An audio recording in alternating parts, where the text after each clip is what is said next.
And the passage may be new to you, it may be well known. It's an oft quoted passage about the second coming, Jesus' return.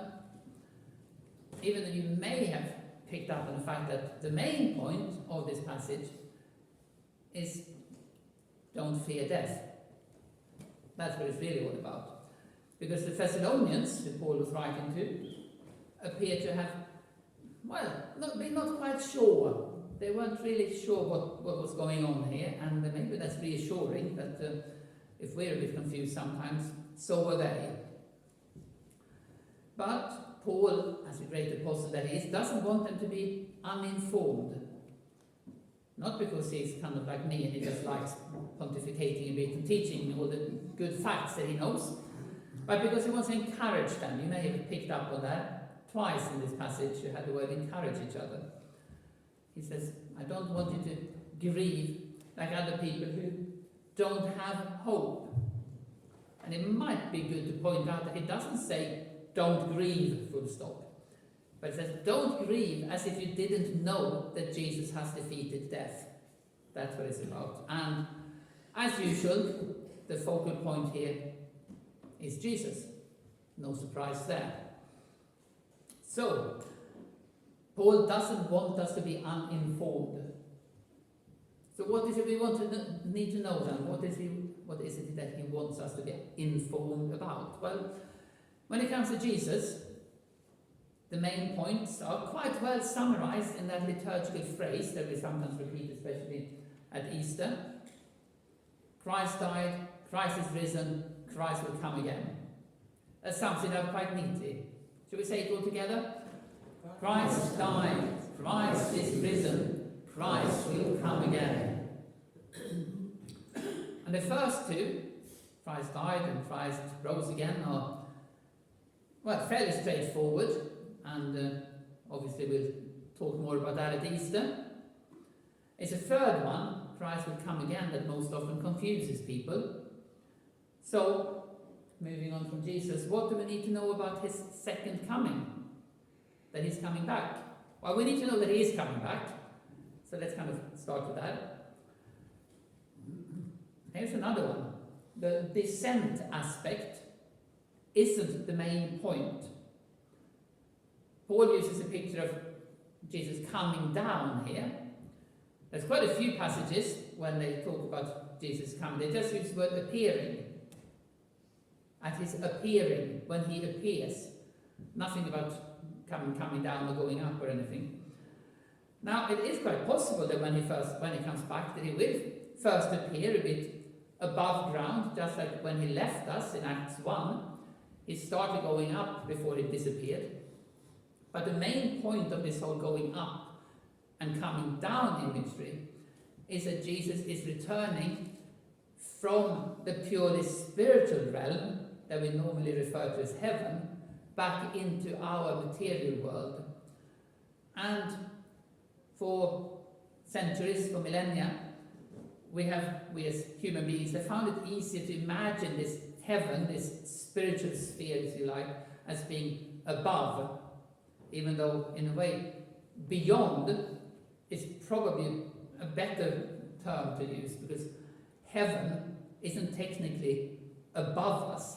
It's more accurate to say beyond us. It's a level of reality, a sphere of existence that we don't really have access to. It isn't kind of up or down or to the right or left of us. That's not the sort of dimension we need to imagine. But since we can't imagine it, the Bible and other things kind of have used the above imagery. So we can stick with that. But it's not the main point.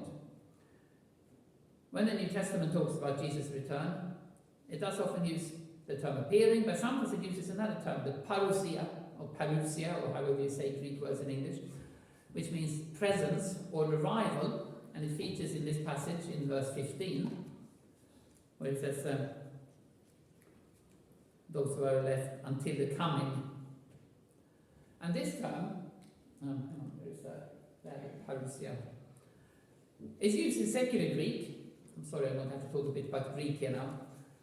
It's used about the arrival of a great dignitary or a ruler or an emperor or the emperor's representative arriving to a city. And when they know that he's coming, because people knew things like that even before social media existed, the inhabitants of the city would go out and meet them. We find that in Acts, that when Paul is approaching Rome, the Christians of Rome go out on what is known as Via Appia, and they go out and meet Paul to escort him into town. And that is what they would do with visiting ambassadors or emperors or whatever. And this term, the parousia, arrival, is used about that sort of arrival of a great dignitary, and who is a greater ruler and dignitary than Jesus. So Paul is using the same image here, Jesus arriving from his current abode, the spiritual sphere that we call heaven, and his people, the church, coming out to meet him. And whether Paul intended to say that the believers would be literally lifted up into the air to meet him as he's coming down, or if he just used that as a very powerful image to describe us welcoming a victorious Lord coming back into our world, I don't think it really matters, to be honest. We know when it happens, but it doesn't really matter. It's something we can't imagine. So if you use Paul's imagery or somebody else's, no big deal. The main thing is that it will happen. But another main thing about it is that we don't know when it's going to happen. The day of the Lord will come like a thief in the night.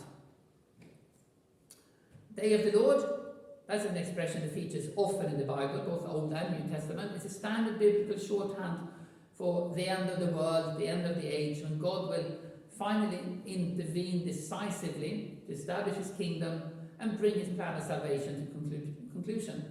That is what the day of the Lord is. Features a lot in the prophets, all through the New Testament. Thief in the night, however, is only used in this one passage. How many of you saw that 1973 film, Like a Thief in the Night? Not very many. Well, you didn't miss much, to be honest. I read the book, because I prefer books to films, but no, you didn't miss much. It was theologically very iffy, shall we say. But the title of the film came from this passage here, because Paul does say that the day of the Lord will come like a thief in the night.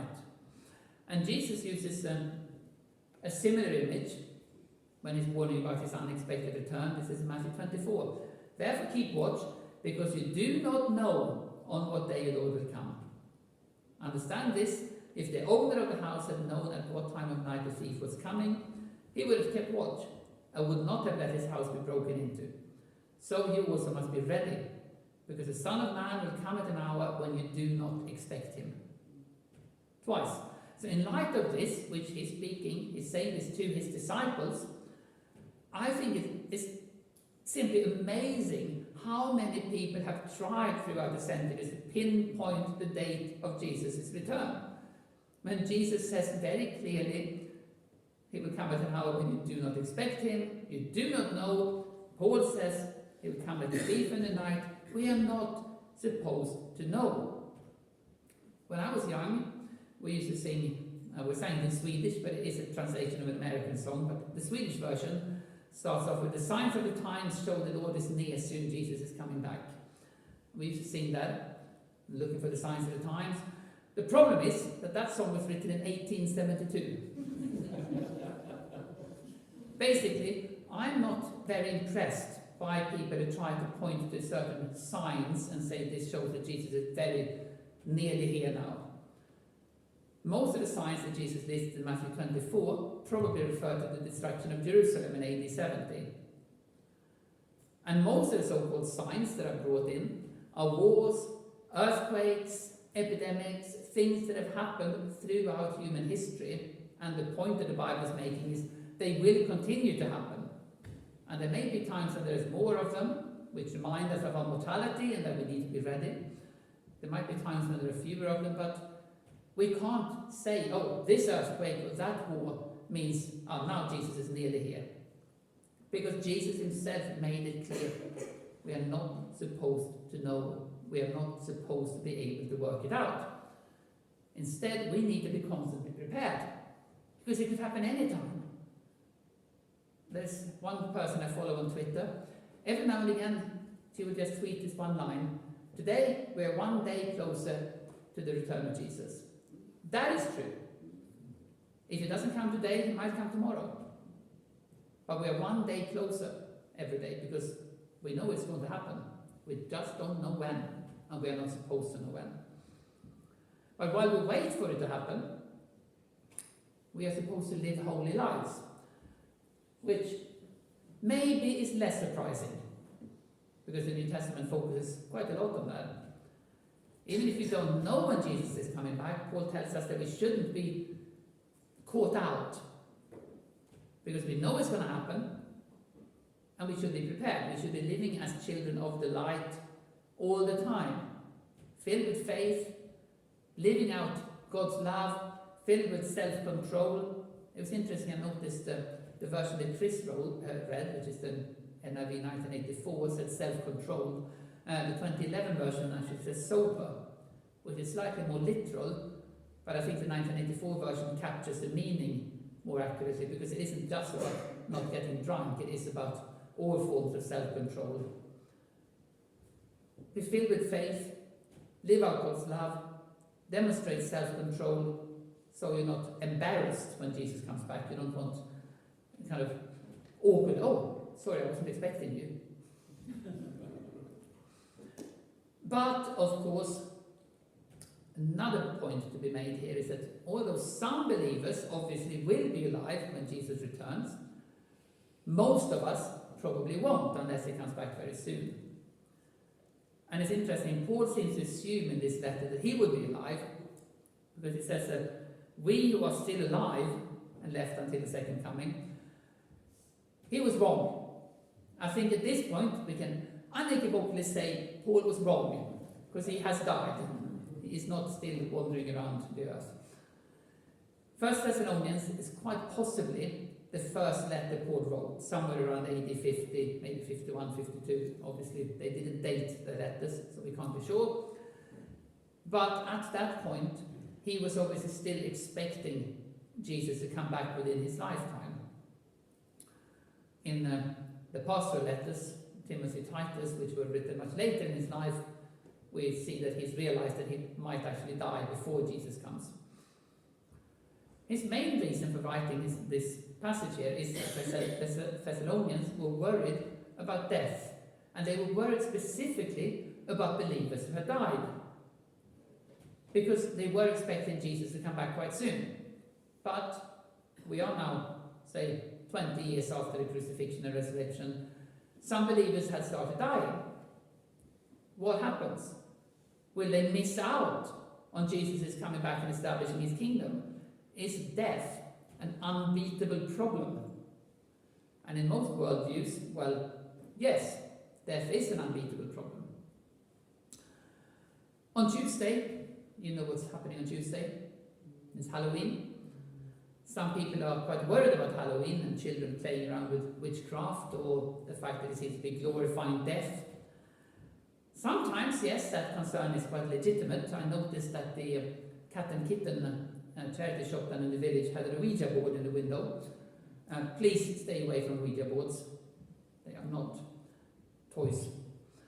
But I also believe that for most kids, Halloween doesn't really have anything to do with real magic or death or anything. It's just an opportunity to dress up and eat more sweets than normal.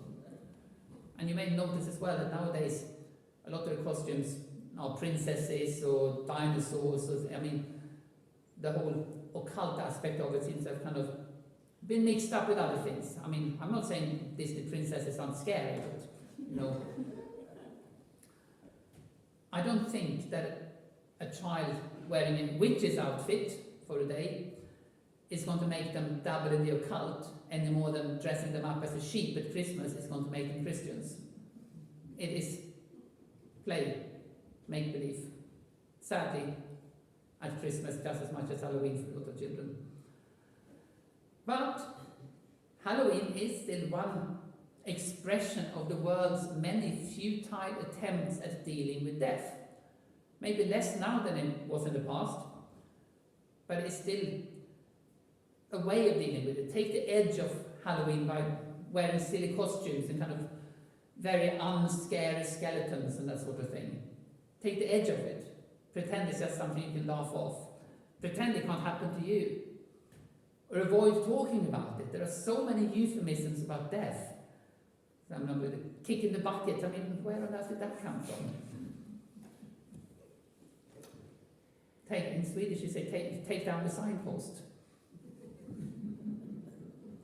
Pass away, or just pass nowadays apparently. The away has also gone away, so now people just pass. It's a euphemism, because you don't want to say died. Or, if you can't avoid it, then you look for who to blame. Because obviously people shouldn't have to die, so if somebody died, somebody must be to blame. Well, again, Paul doesn't want us to be uninformed. So what do we need to know about death? Well, for one thing, death is a consequence of humanity's rebellion against God. If you want somebody to blame, Genesis 3 tells the story. But I won't dwell on that today. That'll be a sermon for another time. Or you can just go and read Genesis 3 anyway. More importantly, death has been defeated. There's the verse again that I read at the start of the service. Christ Jesus has destroyed death and has brought life and immortality to light. Hallelujah. Amen. That is the answer to Halloween. That's the answer to whether somebody's kicked the bucket or taken down the signpost or whatever. Jesus has destroyed death. So death is not the end. And that's what Paul is saying here. You don't need to worry about believers who die before Jesus comes back, because death has been defeated. And when Jesus returns, all believers will share in his glory. All believers will share in his victory. And then in this passage, he outlines a little bit how that's going to happen. Jesus comes back, bringing with him those who have already died in faith, which suggests that they've been with Jesus in heaven while waiting for this to happen. And they're then given their new resurrection bodies. And at the same time, those who haven't died, the last generation of believers, are transformed and given their resurrection bodies. And if you've been to a number of funerals, you may recognize that this is exactly what Paul talks about in that funeral passage above all other funeral passages, 1 Corinthians 15. Listen, I tell you a mystery. We will not all sleep, that means die here, another euphemism. We will not all sleep, but we will all be changed in a flash, in the twinkling of an eye, at the last trumpet. And you notice there was a trumpet in the passage from Thessalonians as well. The trumpet will sound, the dead will be raised imperishable, and we will be changed. Again, he's assuming that he's still part of the living at this point. The dead will be raised imperishable, and we will be changed, for the perishable must clothe itself with the imperishable, and the mortal with immortality. I love reading those verses at funerals. Both groups, is what Paul is saying, both groups receive their eternal, immortal bodies at the same time when Jesus returns. It doesn't matter if you died beforehand or not. The same thing happens. But again, Paul's main point isn't actually this details of what's going to happen. I think he's quite restrained. It's a very short passage really about what's going to happen. Here is his main point. We will be with the Lord forever. That is the main point. It's not when Jesus is coming back. It's not what's going to happen when Jesus comes back. But when he comes back, we will live eternally with him forever. That is the main point of this whole passage. And Paul was looking forward to it. Towards the end of his life, he stated, I desire to depart and be with Christ, which is better by far, that's in Philippians. Because he knew that death, I would say, doesn't really change anything. Of course, it does change things. Death is still the enemy. God did not intend for death to be part of our life, if you like. Death is still the enemy. It's still an intruder into God's creation. And of course, it's okay to be sad when loved ones die. It's natural. Jesus cried at Lazarus too. Although then he went on to raise him from the dead again, so then it was okay at that point. But death reminds us that this world is still not quite as it should be. Jesus has come, but he had to die for our sin. He rose again so that we can also be part of this victory of death. Death is an enemy, but it's a defeated enemy, a toothless lion, if you like. Because we know what comes next. Death has lost its sting. That's also in 1 Corinthians 15, and it's a quote from the Old Testament as well. Because all that happens when a Christian dies is that you go into the presence of Jesus. No wonder Paul says, I desire to depart and be with Christ. And then we know if you're a follower of Jesus, you don't need to fear death. Because when you die, you go to heaven to wait with Jesus for his return. You'll come back with him when he returns, and you'll be restored to full humanity with his glorious resurrection body that will never die, never get in, never get frail. We can't quite imagine it, but it's better than anything you can imagine. We don't need to fear death, because death has been defeated. No wonder Paul says, encourage one another with these words. That's the point. Encourage each other. In the face of death, in the face of all evil in this world, Jesus has defeated death, and he's coming back to set everything right again. Encourage one another with these words.